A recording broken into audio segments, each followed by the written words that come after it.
బహ్వాశ్వం బహుధాని ధేనూకం, పశు సంపద, వ్యవసాయ సంపద, మార్కెటింగ్ సంపద, ఏతన్ మమ ధనం సర్వం, అన్ని డిపార్ట్మెంట్లు పెట్టేశాడు. కృష్ణార్పణం అయిపోయింది. ఏమయ్యా ఇంకేం పెడతావన్నాడు. రాజపుత్రుడు, మంచి సోల్జర్స్, మిలిటరీ, ఆయుధాలు, డిఫెన్స్ అంతా పెట్టేస్తున్నా అన్నాడు. అది అయిపోయి వాడి సొమ్యం బాయ్ వారేయటం అంటే అయిపోతున్నా. ఊరికే అట్లా వెయ్యటమే మళ్ళీ ఆలోచన పాడా. 4 చుక్కలు తేలే ఉంటాయి ముఖ్యంగా. అయిపోయిందే. శ్యామో యువా లోహితాక్ష సింహస్కంధ మహాభుజ నకుల గ్రహ ఏవ ఏకః విద్యేతతు మమ వై ధనం. అంతా అయిపోయింది, ఇంకేముంది మరి. తమ్ముల్ని ప్రారంభించాడు. చక్కని మేమివాడు, మల్లాది అచ్యుతరామ శాస్త్రి గారి పద్యాలు. చక్కని మేమివాడు గుణ సంపద ఇంద్రుని పోలినాడు, పెంపెక్కిన ధీ విశారదుడు అహీన మహీధర ధైర్యశాలి, ఆ చక్కుల రాణి మిత్రునకు సాటియనందగు శౌర్యశాలి, నా మక్కువ సోదరు నకులు మానధనాఢ్యుని పందెమొడ్డెదను, నా మక్కువ సోదరు. తెలుగుల వల్ల సంస్కృతం ఎప్పుడూ పూర్ణం కాదండి. ఎందుకని వాళ్లకు ముద్దిన థాట్లోనే వస్తుంది తెరిగించడం. వాళ్ళ నాలెడ్జి ఎంత పెద్దదైతే అంత, వాళ్లకు దొరికిన పాఠం, వాళ్ళకి అందిన మాట, వాళ్ళకి ఇచ్చిన శక్తి, అంతేగాని కనుక ఎప్పుడూ ట్రాన్స్లేషనే మూలమే. నన్నయ తిక్కనాదులే భారతానికి చాలా అపచారం చేశారు అట్టా అనుకుంటే. ఎందువల్ల మూలం వారికి ఏం దొరికిందో వాళ్ళకి అనిపించిన మాట. వాళ్ళు గొప్పవాళ్లే, వాళ్ళని గురించి విమర్శలేదు. కవిత్రయం క్రమముగా సహదేవ నకుల అర్జున భీమసేనులను అని రాశారు నన్నయ్య భట్టు ఆంధ్ర మహాభారతం. ఆయనకు తమాషా మామూలుగా అనిపిస్తుంది. ఎట్లా పందెం పెడుతున్నాడు, తమ్ముల్లో వరుసగా ఎక్కడి నుంచి మొదలు పెట్టాలి? సహదేవుడి నుంచి మొదలు పెట్టాలి. వీడేమిటి మధ్యలో నకులుడు? నకులుడిని ఎందుకండి? చాలా ధర్మ సూక్ష్మం ఉన్నది, ప్రధాంట్లో గుర్తించదగింది. నువ్వేదైనా భాగం పంచి లాటరీగా నువ్వు పార్టీషన్ చెయ్యాలంటే చిన్న పిల్లవాడిని కోరుకోమని అడగాలి, పెద్దవాడిని కోరమని కూడా. మైనారిటీ సంరక్షణ పథకాలు మన వాళ్ళకి ఎప్పుడో తెలుసు. చిన్నవాడు కోరుకోవాలి. కోరుట పాలుని కొప్పు మున్నుగన్ తిరుపతి వారు అన్నారు. అమ్మాల్సి వస్తే లోన్ వచ్చింది, బ్యాంకులో కట్టాలి, పీక మీదకి వచ్చి పడదు. ఏం చెయ్యాలన్నారు? పెద్ద కోడలి మెళ్ళో సొమ్ము తీసి అమ్మేసి కట్టమన్నాడు. చిన్న కోడలు ముక్కు బుడకు కూడా ముట్టుకోవడానికి. మన పెద్దల ఆచారం కూడా ధర్మ సూక్ష్మం. భారతం అంటే కథలోనే ఇంత పొదిగు ఉంది, సర్వధర్మాల యొక్క స్వరూపం. కనుక ఇప్పుడు ఇది అమ్ముకోవటం కింద లెక్క. జూదంలో పెట్టడం అంటే అమ్ముకోవటమేగా. అమ్ముకోవడం పెద్దవాడిని అమ్మాలి, చిన్నవాడిని అమ్మకూడదు. కాబట్టి సహదేవుడు నాన్ ఫిట్, పనికిరాడు. మరైతే ధర్మరాజే కూర్చోవచ్చుగా, పెద్ద మనిషి, అందరికంటే గొప్పవాడు,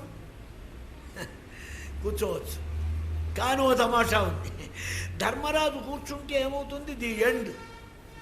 ధర్మరాజు జూదం ఆడే యజమాని గనక ఆయన పందెం పెట్టాడంటే వీడు పాచికలేస్తాడు, నువ్వు ఓడిపోయినా ఉంటాడు. ధర్మరాజు ఓడితే జూదం కృష్ణార్పణం. అయితే కాదు, ఇంకా 4 మిగులుతారే. పాండవులు 5 కదా. ఏం మిగిలితే మిగలటానికి వేలు లేకనే కదయ్యా నిన్న ద్రౌపదిని 5గురు పెళ్లి చేసుకుంది, నీవు 10గా మళ్ళీ మొదటికి వచ్చావే. నిన్న ద్రౌపదిలో కొంచెం మిగిల్చారన్నారు. ఇదే ద్రౌపదికి 5గురు ఎందుకు చేసుకోవాల్సి వచ్చింది? 5గురు చేసుకుంటే కానీ ఇంద్రుడికి భార్య అయినట్టు కాదు, లేకపోతే హాఫ్ పోర్షన్ ఇంద్రుడికే భార్య. దిట్ట కర్మ. చాలా చిక్కుంది ఇందులో సెంటిమెంటల్గా, చాలా సూక్ష్మంగా మీరు ఆలోచిస్తే. అందుకని 5గురుకే పెళ్లి చేసుకో తీరాలి. అరణ్యానికి 5గురు వెళ్ళాలి, జూదంలో 5గురు ఓడాలి, రాజ్యం వస్తే 5గురు అనుభవించాలి. ఇది 5గురు కంపల్సరీ అండి. ఈ 5గురికి నియమం ఉందే ప్రత్యేకం. ఇప్పుడు ధర్మరాజు ఓడాడు, మిగతా 4 మిగిలిపోతారు. వాళ్ళ సిలబస్, వాళ్ళ ప్రతిజ్ఞకు భంగం, వాళ్ళ అవతారానికి అసలు విరుద్ధం. అందుకని ఏం చెయ్యాలి? ముందు తమ్ములంతా ఓడితే తర్వాత ఈయన పళ్ళల్లో కూర్చోవచ్చు వెళ్ళి హాయిగా. అట్లా మరైతే స్టార్టింగ్ పాయింట్ ఎట్లా? పరమధర్మ సూక్ష్మవేత్త, ఆయనకు తెలియని ధర్మం ఉన్నదా? ఆలోచించాడు.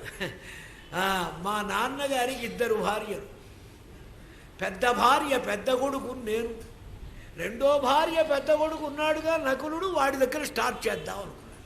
స్టార్టింగ్ పాయింటే, తర్వాత ఎవరెవరు కూర్చున్నా పర్వాలే. అందుకని నకులుణ్ణి ప్రారంభించాడు. జూదం ఆడారు, పందెం వేశాడా, గెలిచేశామన్నారు. కుంతికి ముద్దులాడు నయకోవిదుడు ఆర్యపథానుయాయి అత్యంత మనోహరంకుడు జయస్పదుడు ఆహవదోహలుండు సామంతుడు జ్ఞాతపూర్వబుధమండల లక్షణ లక్షితుండు ధీమంతుని నే పడం బెడదా మాన్యుని మా సహదేవుతముని.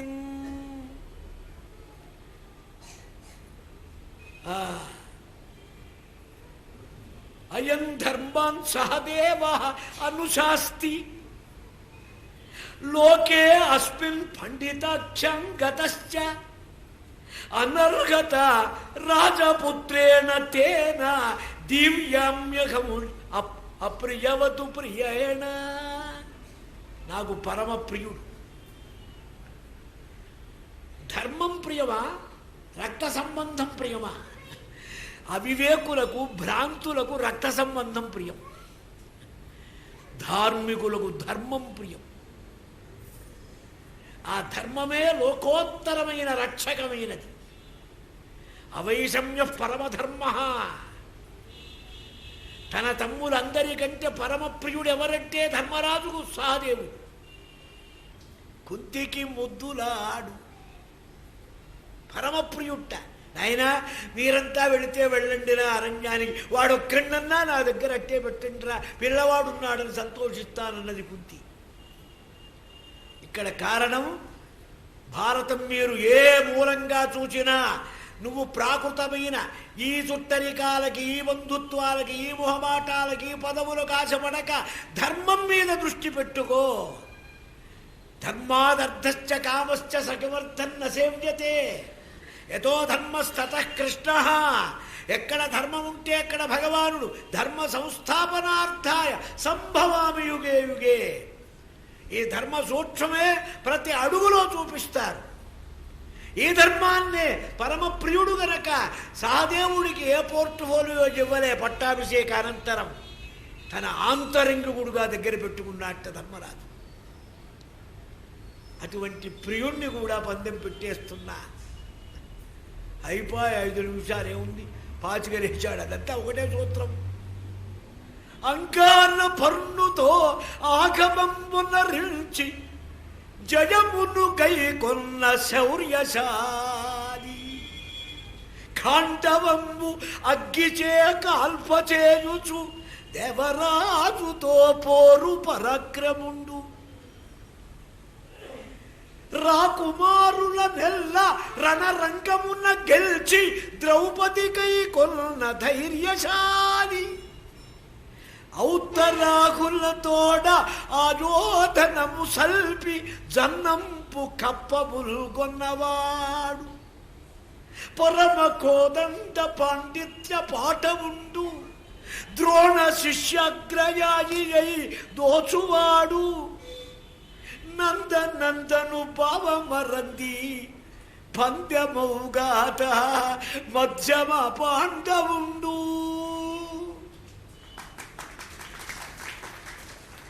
అర్జున దివ్య విక్రమ విలాస విహారాలను ఒక్కసారి స్మరించి ఆయన్ను పందెం పెట్టాడు. శకునికి హుషారెక్కిపోయింది. గర్తే మత్త ప్రపతతి, భక్తుడైన వాడు గుంటలో పడతాడు. స్థాణుమృచ్చతి, మొద్దుబారిపోతాడు. జ్యేష్ఠో రాజన్ వరిష్ఠోసి నమస్తే భరతర్షభ, జ్యేష్ఠుడవు శ్రేష్ఠుడవు యోగ్యుడవు గొప్పవాడివి నమస్కారం నీకన్నాడు ధర్మరాజుని. ఎద్దేవా శకునిగాడు పరాచికం. మరి ఇంకేం పెడతావన్నాడు. పసితన్నమాది మీరెవరిని బాహుబలంబున కోర్చి ఈర్ష్యచే కసి మది పెంచి సంపుటకు నైబలు యుక్తులు పన్ని వ్యర్థులై విసిగిరో ఏని పెంకటకు భీతిలి వైరులు తల్లడింతురు ఆయ సదృశు భీమసేనుని పందెముగాను నర్చదన్. ఆ భీముణ్ణి పందెం పెడుతున్నా అన్నాడు. శబాష్. యోన సంఖ్యే నౌరివ పారణేత వజ్రీ యథా దానవ శత్రురేక తిర్యక్ ప్రేక్ష సన్నత భ్రూ మహాత్మా సింహస్కంధ. వాడికి మెరేపట్టగడ్డ మీసాలు మెరేపడుతూ ఉంటాయి. తన చేత్తో ఎత్తకుండా గదలేచి నిలుచుంటుంది ఎప్పుడు. ఏమయ్యా ఎటుపోమంటావు అని. ఆగలే, కొంచెం ఆగమంటాడు. మా అన్నయ్య చెప్పేదాకా ఆగమంటాడు. అటువంటి భీమసేనుడికి మీసాలు లేకుండా తీశాడు ఆ టీవీ వారు. ఎంత ముచ్చటగా ఉందో. భీముడికి మీసాలు తీశాడు. ఎందుకంటే భీముడి వేషం వేసేవాడికి మీసాలు నప్పవుట. మీసాలు నప్పేవాడిని తీసుకురాకూడదు. వాడేనా భీముడు ప్రపంచంలో. వాళ్ళకి గ్రంథము, దాని దృష్టి, దాని స్వరూపం తెలియదు పాపం. భీమయ్యను పందెం పెట్టానన్నాడు, అది గెలిచానన్నాడు. మహారాజా, ఎవడి బలం ఎవడి వంటి బలం కలవాడు లోకంలో లేడనుకున్నారో అట్టి భీముడు కూడా గెజిట్ పబ్లికేషన్ ఇచ్చేశాడు. భీమ, అర్జున, నకుల, సహదేవులు మొత్తం మాకు దాసులైపోయినారు, ఓడిపోయినారు. ఇంకేం పెడతావయ్యా? వాడు అన్నా చూసారా, ఇంకేం పెడతావయ్యా అన్నవాడు కైపు లక్షణం, నిష. మంచి హుషారులో ఉన్న ధర్మరాజు ఉన్నాడే. అహం విశిష్ట సర్వేషాం భ్రాతృణాం దయితస్తథ కుర్యామఘముజిత కర్మ. సోదరులందరికీ పరమ ప్రేమ పాత్రుడు. నా మాటకు అడుగు దాటి జవదాటి ఎరుగరు నా సోదరుడు. అట్టి సోదర ప్రేమ పాత్రుడైన విశిష్టుడైన పెద్దవాడిని నేను పందెంలో కూర్చున్నానన్నాడు. అప్పుడన్నా ఈ వెధవకు తెలియాలి కదా. తెలివి ఉంటే వీడే ఉన్నాడు, మామూలుగా పందెం వేశాడు. ఆ ధర్మరాజు కూడా ఓడిపోయినాడు అన్నాడు. శబాష్ అన్న తరువాత వాడికి బుర్ర తిరిగింది. అసలు మనం పరాభవం చేయవలసినటువంటి ద్రౌపది మిగిలింది కదా. ఇదేమిట్రా, ధర్మరాజు పందెం వేస్తే నేను సరేనన్నాను. ఏతదు పాపిష్టమకరోహో యదాత్మానం పరాజయే శిష్టే సతి ధనే రాజన్ పాప ఆత్మపరాజయ.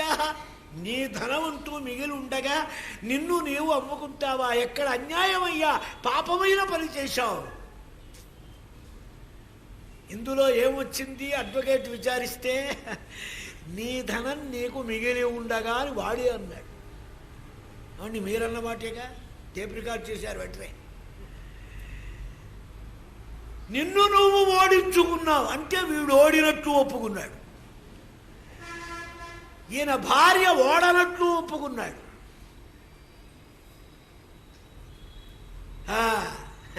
నీ భార్య ఉందిగా, అస్థి తేవై ప్రియా రాజం తయా దివ్య, నీ ప్రియురాలైన ద్రౌపది ఉందిగా, ఆమెను బంధం పెట్టమన్నాడు. నాతిఘ్రస్వ నమహతి నాతిరోహిణి నీలకుంచిత కేశీచ తయా దివ్యామ్యఘం త్వయా పాండవరాజ్యలక్ష్మి హుతవాఘ సముద్భవ ధీరా మత్తవేదండ సమానయాన పతిధర్మపరాయణ వీరపత్రి ధీశాండిని సోమిదేవి గుణశాలిని ధర్మ విధాన బద్ధను ఆ పండితురాలి పందెమును ద్రౌపది పెట్టెద నీవు కంబునన్. పాండవ రాజ్యలక్ష్మి, పాండవులకున్న ఐశ్వర్యమంతా ఆమె శచీదేవి స్వర్గలక్ష్మి. 5 పాండవులు, 5 కళలతో కూడిన ఇంద్రుడు. అవినాభావ సంబంధం వారిద్దరిది. ఎక్కడ ఇంద్రుడుంటే అక్కడే శచీదేవి ఉంటుంది. ఇంద్రుడు భూభరణ తీర్చడానికి స్వామికి సహాయంగా 5 అంశాలతో భూలోకానికి వచ్చారని వారి చేత ఈ కార్యక్రమం నడిపించే శక్తిగా ఆమె వచ్చింది. శక్తిమతో రభేద. వ్యవహారం చేయించేదంతా అమ్మ, ప్రతిష్టంతా అయ్యది. అది తమాషా. సృష్టి స్థితి లయాంతకుడు అంటారు. సృష్టి ఆయన చెయ్యడు, స్థితి ఆయన చెయ్యడు. అజామేకాం లోకిత శుక్ల కృష్ణాం బహ్వీం ప్రజాం జనజంతీం స్వరూపాం అజో నిత్య కామేశ్వర కటాక్షాసక్త చిత్తాజయ నమః. జగన్మాత పరాశక్తి జగదంబ సృష్టి స్థితి లయాలు కల్పిస్తున్నది ఆమె. ఆమె కల్పించినటువంటి ఆ సృష్టి స్థితి లయములు ఆరోపింపబడతాయి పరమశివుని యందు, పరమేశ్వరుని యందు. కనుక ఆమె లేనిదే ఈ పని జరగదు. సీతమ్మ రానిదే రావణుడు చావుడు. ద్రౌపది లేనిదే కౌరవనాశనం కాదు. పాండవులు రాని, కృష్ణుడు రాని. సర్వసాధన స్వరూపమైనది ద్రౌపది. ఆమెనిక్కడ ప్రధానంగా పెట్టారు. శక్తితత్వం. ఆమెతో పందెం వేశానన్నాడు, అది గెలిచానన్నాడు వాడు. ఇక్కడ పట్టింది అసలు రగడ. గెలవబడ్డదా, గెలవబడలేదా?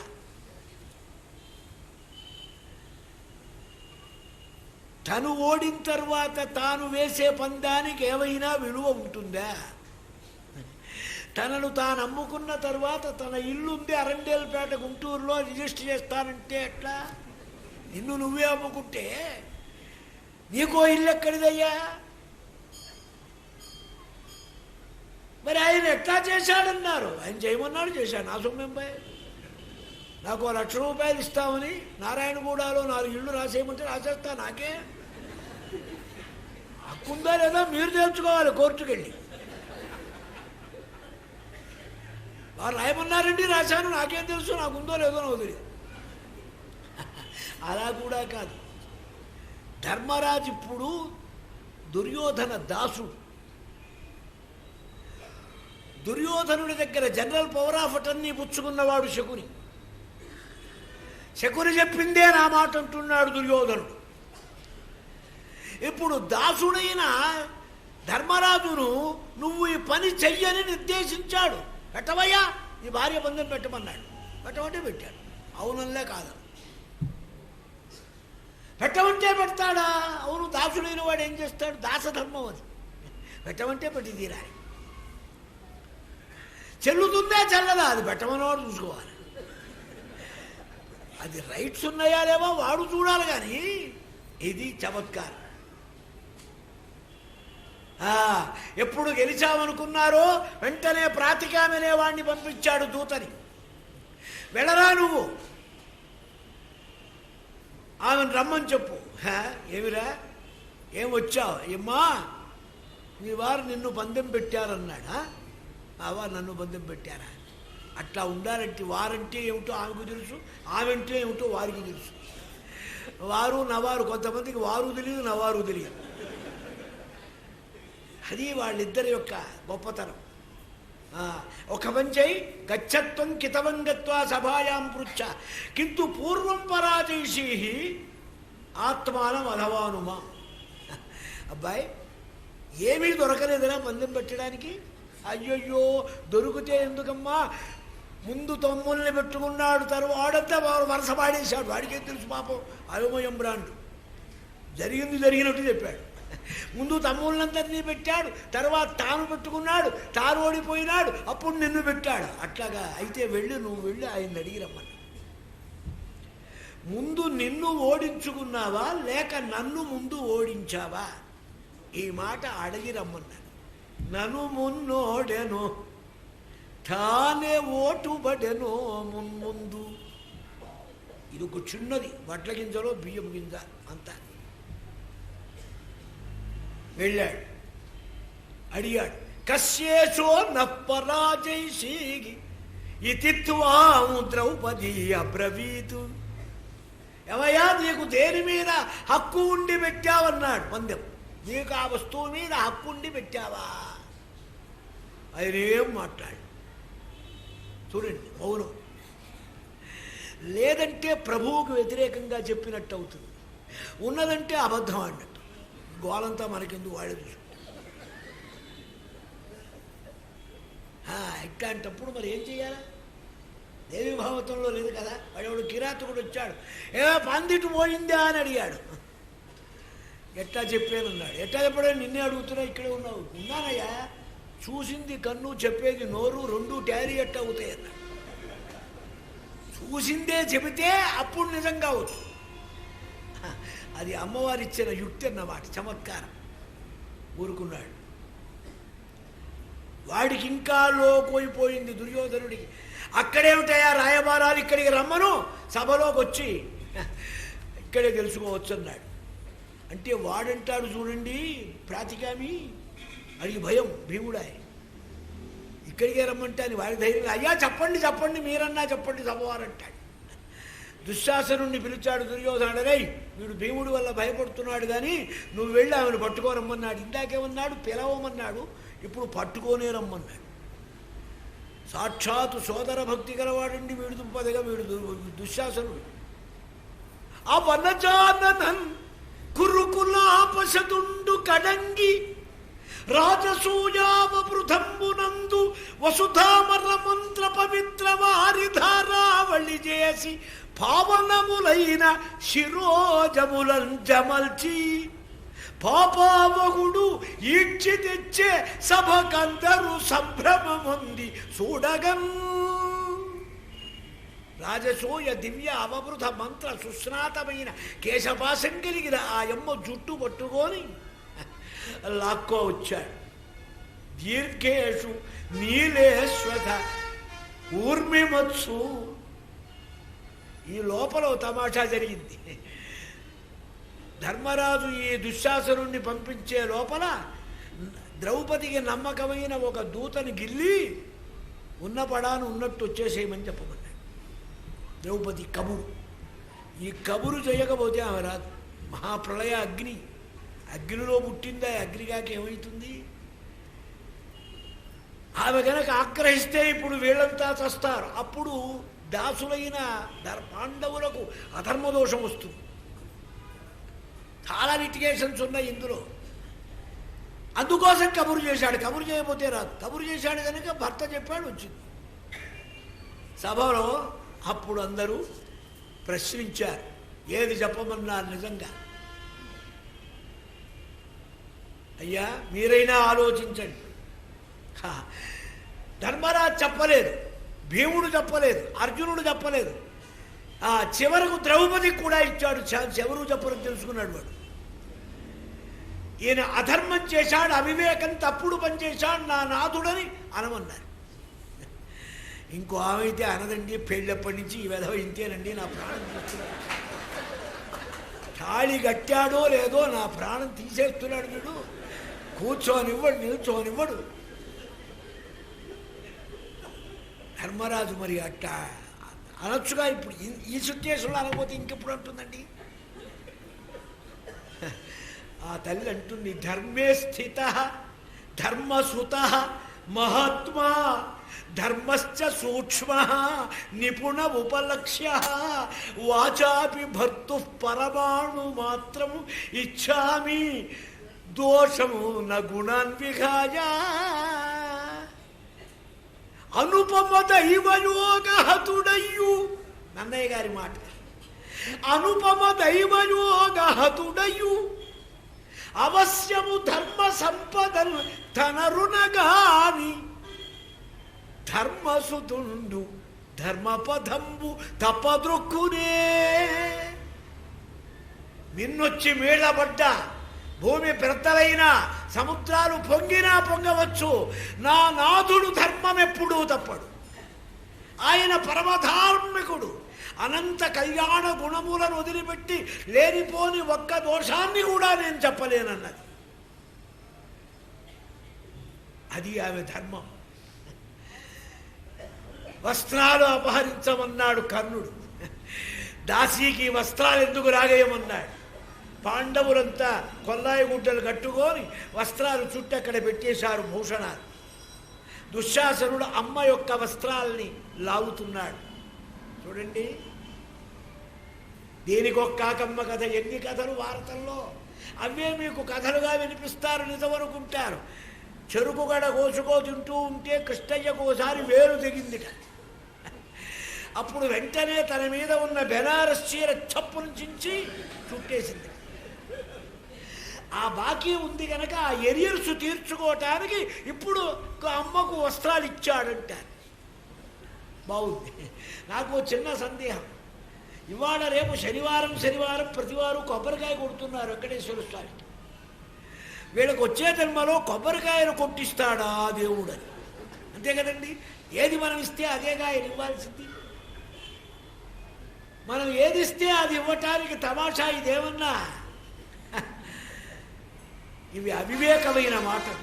భగవత్తత్వం, భక్తి, భగవద్ అనుగ్రహం, దాని విలువను గుర్తించలేక నువ్వు ఇవ్వకపో, నీ పరమార్థమైన ప్రేమ ఉన్నదే అనురాగం, అది భక్తి. అది నీ స్వధర్మాన్ని దాటకుండా ఉండాలి. స్వధర్మాన్ని దాటిన భక్తి ఉందే, అది భక్తి కాదు. బాగా ఆలోచించండి. మీరు ఒక మంచి వంటరోతులు పెట్టుకున్నారు, మంచి వర్కర్ని ఇంట్లో పనిచేయటానికి, సర్వేరు. వాడన్నీ ఏ పని చెప్తే ఆ పని చెయ్యాలి. వాడి వాకిట్లో స్టూల్ వేశారు, కూర్చోబెట్టారు. వాకిట్లు వంకాయలు తెచ్చిపెట్టరా అన్నాడు. ఇవాళ వంకాయలు మార్కెట్లో రాలేదన్నాడు. విజయభేరి వాడు వంకాయ ఉంది, వంకాయ ఉండదు ఇవాళ. బంగాళదుంప అసలు మార్కెట్లో తేవటం లేదన్నాడు. నూనె తెచ్చిపెట్టాడు, దుకాణాలు బంద్, వాడు లేవడు. కానీ ఇక నిన్ను పొగుడుతాడు మా అయ్యగారు. ఏకార్తి, ధూపార్తి, పాలవర్తి, గొడవర్తి, గుందుర్తి, నరసవర్తి మీ కీర్తి అంటాడు. అట్లాగే నువ్వు సుప్రభాతాలు, దండకాలు, స్తోత్రాలు చేస్తే భగవంతుడు సంతోషపడతాడా? నీకుగా చెప్పిన డ్యూటీ ఏ ధర్మమైతే ఉన్నదో ఆ ధర్మాన్ని నువ్వు పరిపాలించినప్పుడే నజాతు కామాన్ న భయాన్ న లోభాన్ ధర్మం జహ్యా జీవితస్యాపి హేతో. ధర్మద్రోహం చేస్తే భగవద్ అనుగ్రహం ఉండదు.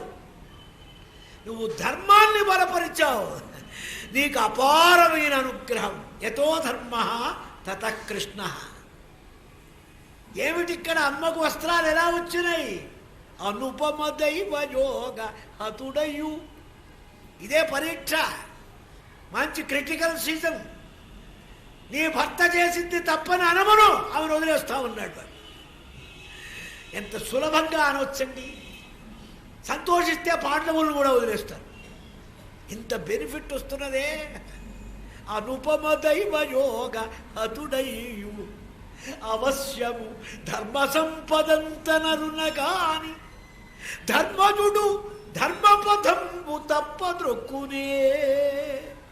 నానాదుడు ధర్మ మార్గం తప్పుతాడా? ఎప్పటికీ తప్పడు. ఎప్పుడు ధర్మే స్థితో ధర్మసుతో మహాత్మా ధర్మశ్చ సూక్ష్మ నిపుణ ఉపలక్ష్య. ధర్మం ఏది? ఇది ధర్మమా? పెళ్ళాన్ని పందెంలో పెట్టి ఏడిపించడం, అది స్థూల దృష్టి. ఎందుకు పెట్టవలసి వచ్చిందో, ఎందుకు నడవలసి వచ్చిందో, ఇందులో ధర్మరాజ పాత్ర ఎంత ఉందో అది నిపుణులైన బుద్ధిశాలులు ఆలోచించదగింది. నానాదుడి యొక్క ధర్మదోషం లేదు. ఎప్పుడు ఈ మాట అన్నదో ఆ అమ్మ మాటకు భగవానుడు సంతోషపడ్డాడు. కృష్ణ ముకుంద ప్రభో రక్షించు. గురువృద్ధుల్ గురువృద్ధ బాంధములనేకుల్ చూచుచుండన్ మదోద్ధరుడై ద్రౌపది నిట్లు చేసిన ఖలు దుశ్శాసను లోక భీకర కీర్యం గద చేత. వీడి రొమ్ము పగలగొట్టి వెచ్చ నెత్తురు కడుపార గ్రోని అనుతుమ్మెద దుష్టుని దుస్ససేను. ఏ దుశ్శాసనుడి రొమ్ము పగలగొట్టి నెత్తురు తాగుతానన్నాడు. వాడు చూడండి, వాడికి విలాసం తొడగొట్టాడు ద్రౌపదికి. అమ్ముదితన్ విభీత హరిణ అక్షి కలాప విభాసి కేశభారమ్మున నొప్పుదారి తన రమ్య పృథూరు తలంబున ఉండగా రమ్మని సన్నజేసే ధృతరాష్ట్ర సుతగ్రజుడు. అప్పుడు దాని దూరమ్మున చూచి కౌరవ కురంగ మృగేంద్రుడు భీముడు అల్కతోన్. తొడగొడతావా? దారుణి రాజ్య సంపద మదమున కోబలి కృష్ణ చూచి రంభోరు నిజోరు దేశమున ఉండగ పిలిచిన ఇద్దురత్ము దుర్వార మదీయ బాహు పరివర్తిత చండగదాభిఘాత భగ్నోరు తరోరు సేయుదు. వీడి తోడ పగలగొట్టి రణరంగంలో సంహరిస్తానని ప్రతిజ్ఞ చేశాడు. కృష్ణ ప్రభో నీవే రక్షించాలి. ఎవరయ్యా రక్షించేది? ప్రజలంతా అనుకుంటారు. ఎవరు రక్షిస్తారు? రక్షించేవాడొక్కడే పరమాత్మ. ఆయనకు హద్దులు లేవు రక్షణకి. ఏమండి, వాడికి ఆయుష్యం తీరింది, వాడిని ఎలా బతికించామని అడిగారు. గాణిగాపురంలో సంగమంలో నరసింహ సరస్వతి స్వామి మహారాజును శ్రీ దత్తాత్రేయ గురుమూర్తిని ఒక బ్రాహ్మణుడు నవ్వారు. నిజమే, వాడికి ఆయుష్యం లేదు, కానీ మాకు అపార అనుగ్రహం కలిగింది. ఆ యమ్మ భక్తికి పరవడించింది మా హృదయం. వెంటనే బ్రహ్మను పిలిచా. వీడికి ఆయుష్యం వచ్చే జన్మలో ఎంత ఉందన్నా? 100 ఏళ్ళు ఉందన్నారు. ఈ జన్మలో 30 అన్నాడు. ఈ 30 అటువై ఆ 100 ఇటువై ఉన్నా సరిపోయింది. దైవ విధిని కూడా భగవంతుడు మారుస్తాడా? మారుస్తాడు. ఎప్పుడు? అపారానుగ్రహం కలిగినప్పుడు. అది భగవద్ అనుగ్రహం. కృష్ణంచ జిష్ణుంచ గురుం హరిం నరంచ త్రాణాయ విక్రోశతి యాజ్ఞసేనీ. ఆ నందనందనుడు రమారమణుడు పుండరీకాక్షుడు పురుషోత్తముడు కోమల శ్యామల మనోజ్ఞ దివ్య లావణ్య ధాముడు అతసీ పుష్ప సంకాసుడు పురాణ పురుషుడు గోవిందుడు ముకుందుడు పడుకొని ఉన్నారు హంసతూలిగా తల్పం మీద. అమ్మ ఎప్పుడైతే అరిచిందో ఆ అరుపు విన్నారు. వెంటనే బయలుదేరారు.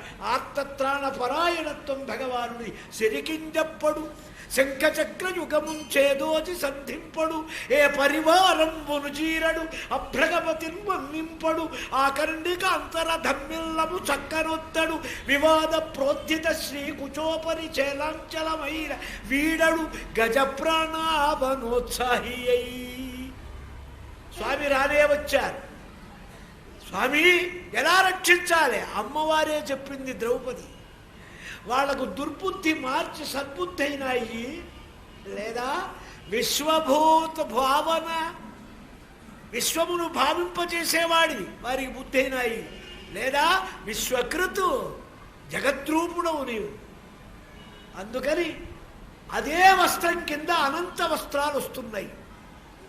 నానారాగ విరాగాడి అనేక డిజైన్లు, అనేక రంగులు, అనేక హోదాలు, అనేక అద్దకాలు ఎన్నొస్తున్నావో కుప్పలు కుప్పలు పడ్డాయి. విచిత్ర భారతంలో తమాషా చెబుతారు. దుర్యోధనాదుల భార్యలంతా వచ్చారట ఈ సీన్ చూడటానికి. ఈ చీరలు చూసేప్పటికీ వాళ్ళ కళ్ళు గుట్టినాయి. ఇది ఎక్కడ భూలోకంలో ఉండే డిజైన్ కాదు, ఇది ఎక్కడ తయారైందో, ఇవన్నీ మడతలు వేసి పంపించమన్నారు. మడతలు వేసి పంపించారు. అన్నీ కట్టుకొని చక్కగా మేకప్ అయి వచ్చి కూర్చున్నారు. అవి ఉంటాయా? ఎక్కడికి వచ్చినాయి అక్కడికి పోయి. శుద్ధ విద్య చేత ఆకర్షించి జయాన్ని సంపాదించారు.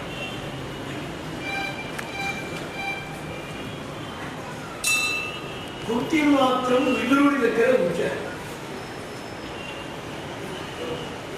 ఆమె అరణ్యవాసం లేదు కదా.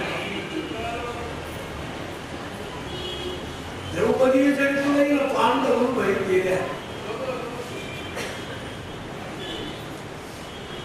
అయినా సంజయ ఎలా వెళ్ళారురా అని అడిగాడు ధృతరాష్ట్రుడు. ధర్మరాజు తలకాయ ఉంచు అని వెళ్ళాడు. ఆగ్రహంతో కూడిన ఆ కళ్ళ నేత్రాలు తెరిచి కనుక ఏమన్నా చూస్తే భస్మం అవుతారేమో. భీమయ్య బాహువులు చూపించుకుంటూ వెళ్ళాడు. వీటితోటే సమాధానం చెప్తారు. అర్జునుడు ఇసుక చేతితో పైకి ఎగరవేస్తూ వెళ్ళాడు. రణరంగంలో బాణ సముదాయాలు ఇలా అశ్వరాలినట్టు రాలుతాయి. నకులుడు ముఖానికి అడ్డం పెట్టుకో వెళ్ళాడు. బాగా అందమైన వాడు. ఇంతటి సౌందర్యశాలికి ఇక్కట్టొచ్చిందని దుఃఖపడతారని తెలియకుండా తన భావం ఎవరికి అందకుండా వెళ్ళాడు. సహదేవుడు చాలా బుద్ధిశాలి. అతడి ఆలోచన ఎవరికి అందకూడదు. ద్రౌపది జుట్టు విరబోసుకొని వెళ్ళింది.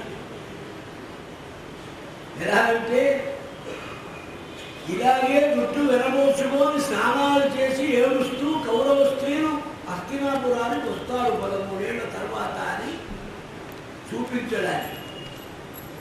ధౌమ్యుల వారు దర్భం తీసుకొని పైశాచ పవిత్రుల మంత్రాలు చదువుతూ వెళ్తున్నాడు. ఎందుకు రాన్నాడు ధృతరాష్ట్రుడు.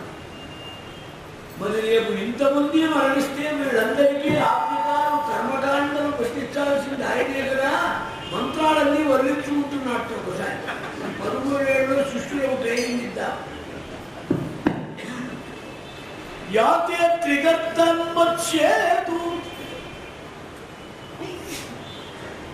12 సంవత్సరాలు దుర్భర అరణ్యవాసం అట్టే గడిచింది. అరణ్యవాసంలో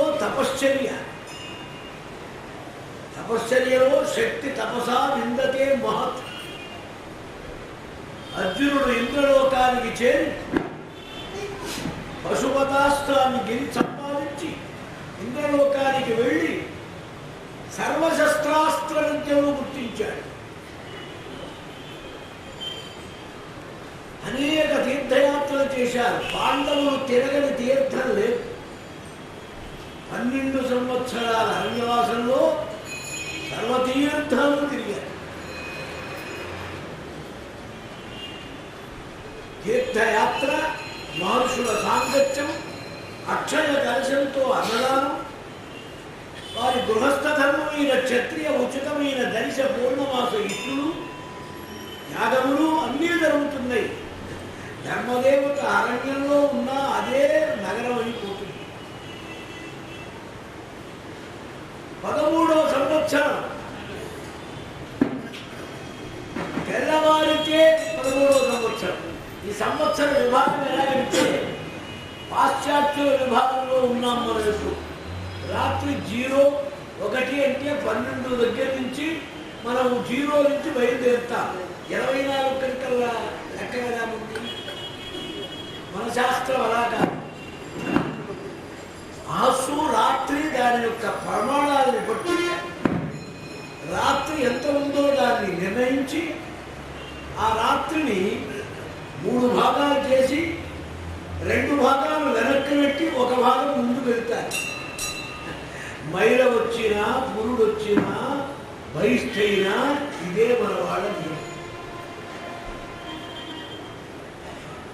ఈ లెక్క ప్రకారంగా ధర్మరాజు 13వ సంవత్సర ప్రారంభానికన్నా అది ఎంత ధార్మికమైన స్థితి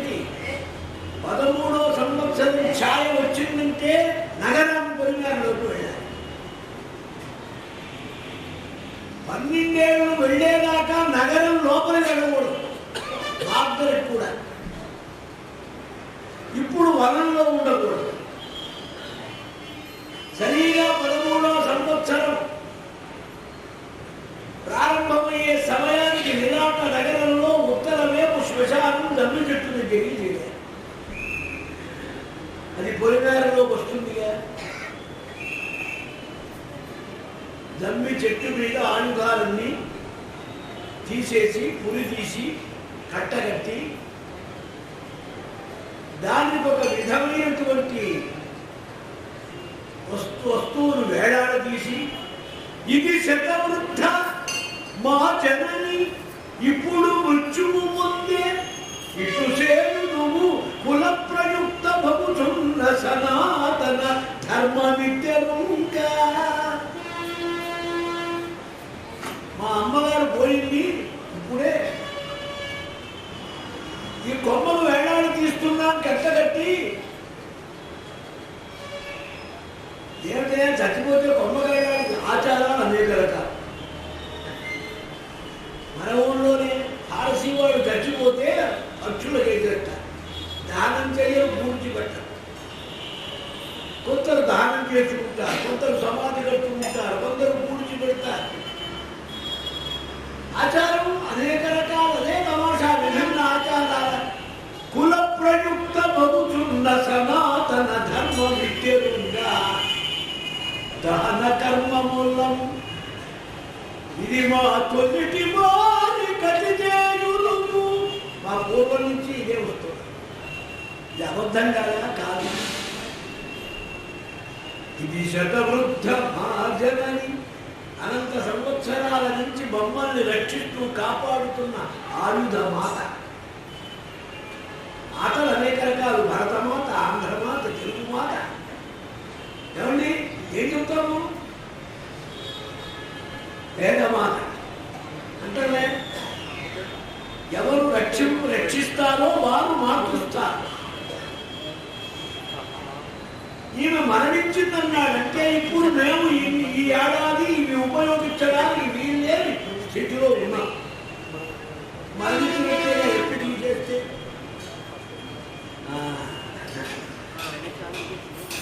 జగన్మాత శరణాగత గీతాత్మ పరిత్రాణ పలాయనే సర్వస్యాత్తిహరే దేవి నారాయణి నమోస్తుతే.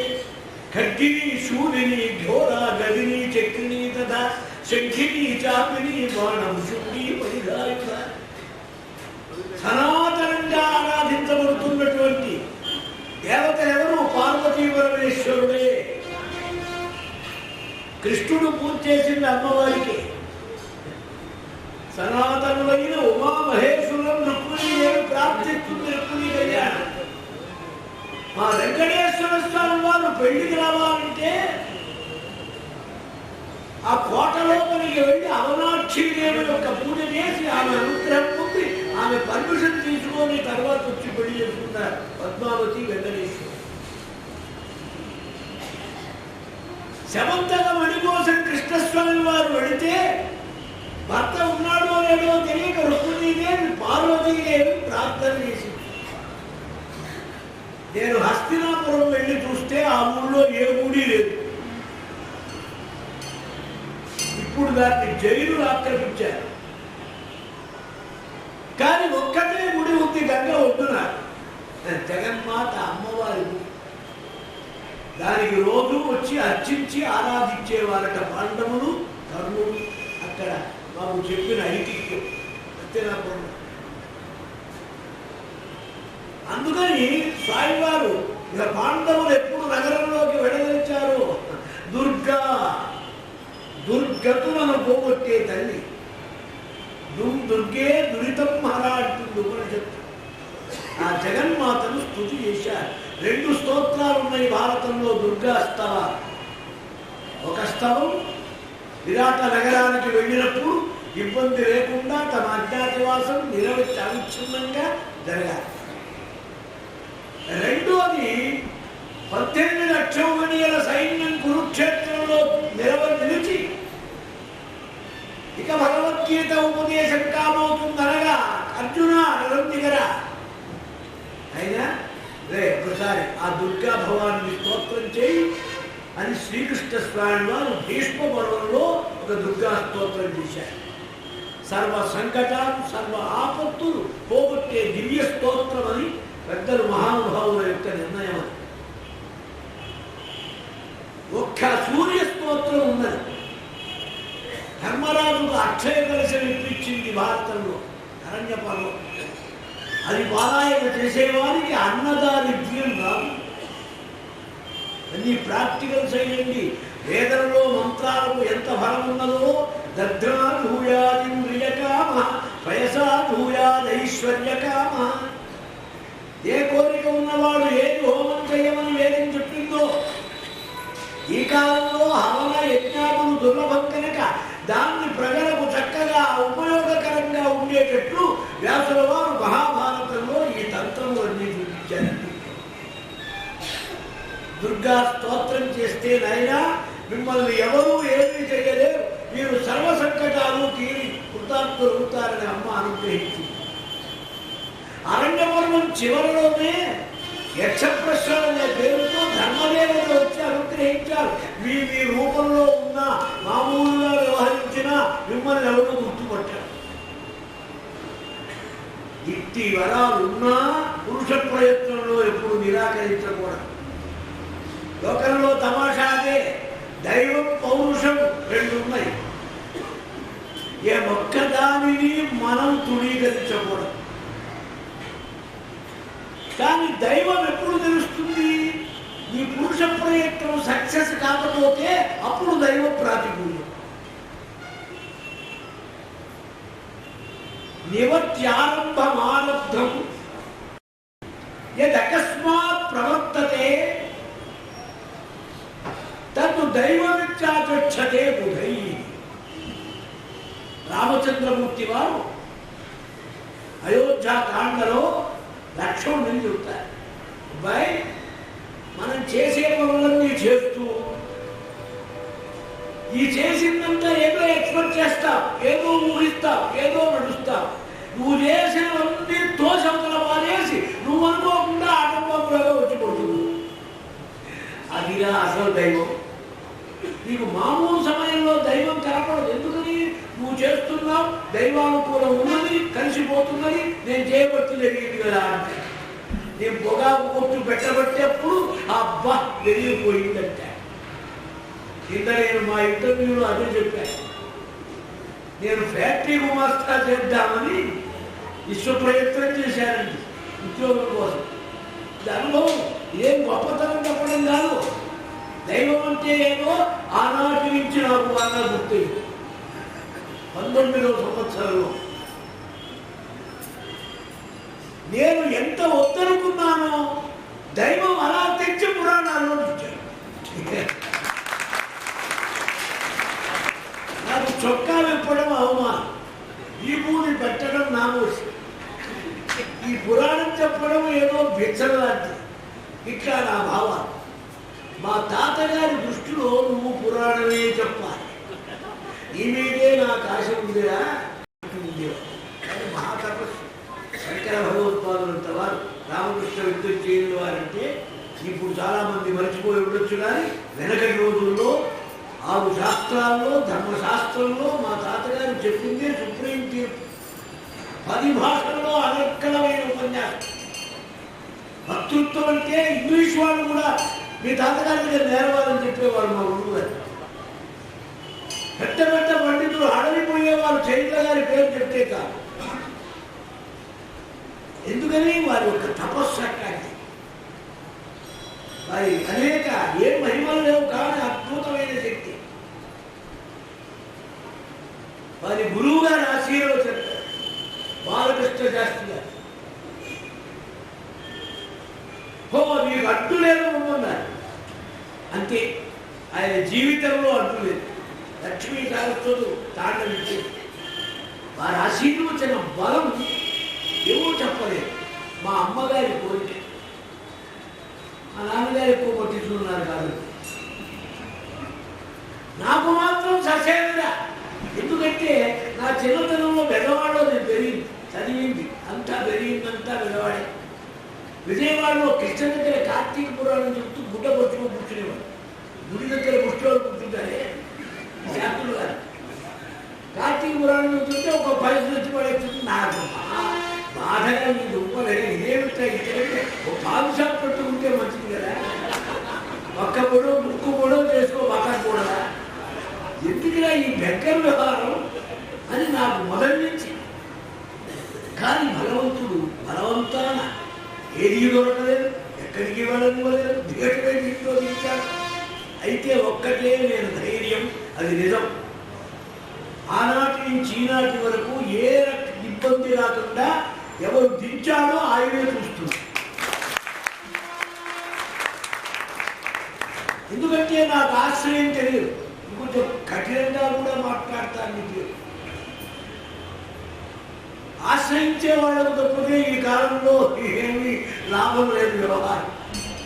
మరి ఏమి ఆశ్రయించారు, నన్ను పట్టుకున్నాడు ఆ కొనుక్కుంటే శ్రీనివాసమూర్తిగా, ఈ ధర్మాధికారి గారు, మా వెంకటేశ్వర గారు ఎక్కడిచ్చారో ఇక్కడికి. పైగా శృంగేరి స్వామివారి దగ్గర నన్ను బలవంతం చేశాడు, నువ్వు చెప్పాలయ్యా శ్రీవారి. ఈ మధ్యలో ఎప్పుడు వారు నన్ను చెప్పమని అడగలేదు, ఏదో రోజు పిలిస్తే ఉపన్యాసం అట్టగా ఆక్షేపం చేస్తున్నాను. ఇలా పట్టుల 9 రోజులు ఈ ఊళ్ళో చెప్పడం ఇచ్చే. కనుక భగవంతుడు నువ్వు అకస్మాత్ ప్రవర్తతే, నీవు చేసే పనిలో ప్రజ్ఞానంలో దైవం ఉన్నది, నీకు తెలియదు ఉన్నట్టు. ఎందుకని నువ్వు చేస్తున్నావు, జరుగుతున్నది. నువ్వు అన్నం వండావు, ఉడికింది, నీదే ప్రమేయం అనుకుంటావు. వండటంలో ఉడకటంలో దైవం ఉందని ఎక్కడ నువ్వు ఏదో ఉంది దైవం. అది నీ మిట్ట పడకుండా, ఆ పొయ్యి ఆరకుండా, అది ఉడికేటట్టుగా, నువ్వు తినటానికి వీలుగా తీరా వండుకున్న తర్వాత చుట్టంగా అడుగుతాడు వాడు. కాబట్టి కొంచెం మీరు ఆగండి, ఆయన పంపిద్దాం, తర్వాత మీకు వంట చేస్తారు. ఏదో కూర పప్పు ఆయనతో సరిపోయిందండి, ఈ కూర పచ్చడి వేసుకుంటాడు. మీ కర్మాది ప్రతి దానిలో మీకు ఆలోచిస్తే దైవ పురుషకారాలు 2 ఉన్నాయి. దైవం లేదనుకోవద్దు. ఒకప్పుడు దైవం కావాలని దైవం ఉన్నా నీ పురుష ప్రయత్నంలో ఏం చేయగలరు? బాగా ఆలోచించండి. దైవం ఉంటే వాళ్ళెందుకు అనద్దు. షడ్భావంతు మనుష్యాణం సప్తమం దైవ చింతనం. 6 భాగాలు మీరు ఉండాలి. 7వ దాంట్లో కనపడుతుంది. దైవం ఉన్నదా లేదా? సంతానం లేదు, తాను శాపగ్రస్తుడైనాడు. ఒక మహర్షిని సంహరించడం చేత వేటాడటంలో పాండురాలు అది కొను. 2 భార్యలు, సంతానం లేదు. ఎందుకు ఈ జన్మ వ్యర్థం? దుఃఖాక్రాంతుడవుతున్నాడు. అమావాస్య నాడు బ్రహ్మలోకంలో సభ జరగబోతున్నది, మేము వెళుతున్నాం అన్నారు. అయ్యా నేను వస్తానన్నాడు ఈ పాండురాలు. నీకు అర్హత లేదన్నారు. సంతానం లేని వాడికి అర్హత లేదు. కొన్ని విపరీతవాదాలు వచ్చినాయి. ఆడైతే మూడైతే రకరకాల ఏది కాదో ధర్మం అదలా ఇప్పుడు విపరీత సిద్ధాంతంలో వచ్చింది. ఆడైతే మొగైతే ఆడపిల్ల కాలేదు ఎవరు అందరూ. ఆడపిల్ల చాలా గొప్ప. ఎందువల్ల నీకు 14 మంది కొడుకులు ఉన్నా నీ వంశం తప్పితే పక్క వంశం ప్రళయం కాదు. 4 ఆడపిల్లలు ఉంటే 4 వంశాలు ధరించిన వాడు అవుతావు. ఇంత గొప్పతనం ఉంది. ఆడపిల్లలు కలగటం మహాదృష్టం. ఆడపిల్ల యోగ్యత చాలా గొప్పది. మొట్టమొదటి సంతానం ఆడపిల్ల కలిగితే లక్ష్మీదేవి ఆ ఇంట్లో అవతరించినట్టని మా తండ్రి గారు చెప్పేవారు. అంతేగాని పిడుక్కోటి కాదు. తద్దినం పెట్టడం కూడా ఆడపిల్ల పెట్టుకోవడానికి ఏమిటా విషయవాదం? ప్రాపర్టీ రైట్స్ మగవాడికి ఎందుకు, ఆడదానికి కాకుండా? మగవాడికి అయితే ఆడవుంటే, మగవాడికి ప్రాపర్టీ రైట్స్ ఉంటే వాడి పెళ్ళామే అనుభవిస్తున్నదిగా వాడే పంపిస్తున్నాడు. ఆఖరి బావగారి కొడుకు ఇక్కడ కాలేజీలో చదవాలంటే పెళ్ళాం ఒప్పుకుంటే ఉంది, అంతే ఇష్టం హాస్టల్లో పెట్టుకోరా. కాబట్టి రైట్స్ ఎవరుకున్నా ఈక్వల్ రైట్స్ జాగ్రత్తగా ఆలోచించారు మన వాళ్ళు. నీకు ఎట్లా ఉంది ఇప్పుడు పరిస్థితి? నీ కూతురికి ఈ ప్రాపర్టీలో రైట్స్ ఉండాలి, నీ కోడలికి మాత్రం అక్కడ ఉండవు. ఎట్లా? రెండు ఉండాలి కదండి. కనుక మన వాళ్ళు సమాజంలో చాలా ఉత్తమమైన మాట. ఏం కర్మ ఎందుకు, ఏం ఆడపిల్ల ఎందుకు చేయకూడదు సార్? నీ పుట్టింది అది కూడా పుట్టిందే కదా. ఒంట్లో చాలా పుడతాయి, పుండు పుడుతుంది, బూజు పుడుతుంది, అవన్నీ నీవైతే ఈ ప్రాపర్టీలో నీకే హక్కు. ఒక్క పుత్రుడికి ఉన్నది. ఎందుకు ఉన్నది? వాడికి కర్మకాండ చేసే హక్కు ఉన్నది కనుక. మరి ఆడదానికి ఎందుకు లేదు? లేదు. ఎందుకు లేదు? ఫిజికల్గా దానికి కొన్ని ఇబ్బందులు ఉన్నాయి కనుక. ఇప్పుడు పూజారులు ఉన్నారు, ఆడవాళ్ళు పురోహితం చేయిస్తున్నారు, మంత్రపుష్పాలు పాఠాలు చెబుతున్నారు. చెప్పండి మీరు ఇష్టము, మిమ్మల్ని ఎవరు ఆపలేదు. ఆపడప్పుడు మా ఉద్దేశం లేదు, ధర్మం చెప్పడమే మా ఉద్దేశం. ఎందుకని? మీరు చూడండి, మీరేమి చెయ్యక్కర్లేదు, పేట పక్కన కూర్చుంటే వాడు అవస్థ పడి ఎప్పుడు సత్యావతారని వాడే వస్తాడు. మీరు ఉంటే ఏమంటే అయ్యగారు కొంచెం లోపల తెరమాత పెట్టాలి, వెళ్ళొస్తానా? వెళ్ళమ్మా, నువ్వు పర్వాలేదు, సంకల్పన చేశావు కదా అంటారు పురోహితుడు. ఈ అయ్యగారు వేస్తానంటే కృష్ణార్పణం, పురోహితుడు కూడా వెళ్ళిపోతాడు. వీడికి కొన్ని రిస్ట్రిక్షన్స్, కొన్ని ఇబ్బందులు, కొన్ని అవసరాలు, కొన్ని బాధ్యతలు ఉన్నాయి గనక ఆత్మా వై పుత్ర నామాసి సజీవ శరదశతం అంగాదంగాత్ సంభవసి హృదయాదధిజాయసే. ఆత్మా వై పుత్ర నామాసి సజీవ శరదశతం. ఆత్మా వై పుత్రికా నామాసి లేదు. ఎందుకని? అక్కర్లేదు, పుత్ర అంటే చాలన్నారు. పూర్ణామ నరకా త్రాయత ఇది పుత్ర. పుత్రుడు లేరు, నువ్వు పనికిరావు. అమావాస్య నాడు బ్రహ్మలోక సభకన్నాడు. పాండురాడు దుఃఖపడుతున్నాడు. అస్థితే అపత్యం రాజను. రాజా దుఃఖపడబోకు, నీకు సంతానం ఉంది.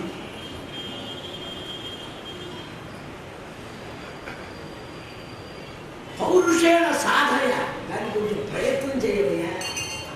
అది యోగంలో ఉన్నప్పుడు నువ్వు ప్రయత్నం చేస్తే అది ఫలిస్తుంది.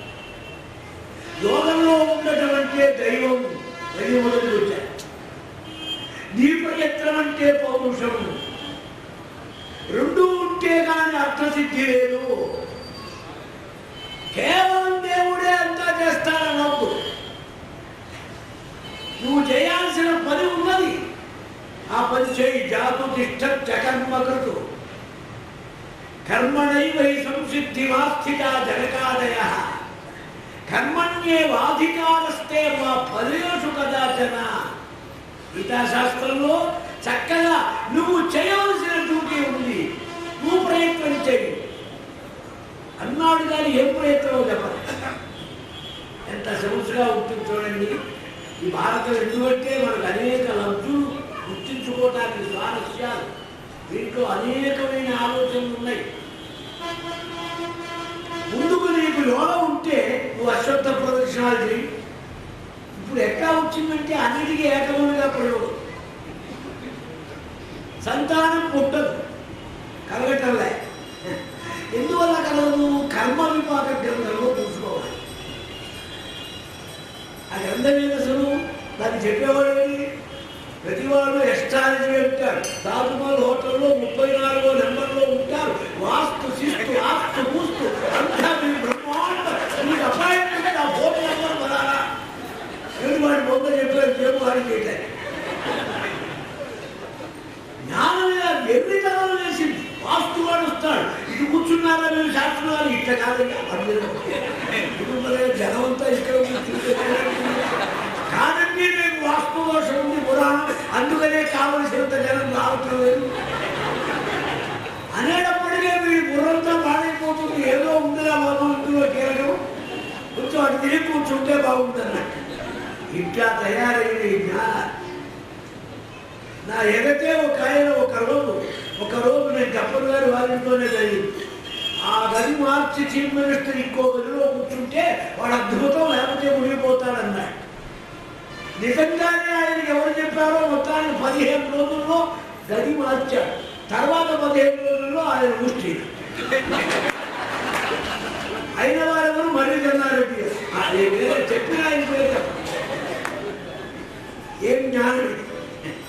అందుకని కర్మ ఆ జ్ఞానం యొక్క స్థితులు తగ్గినాయి.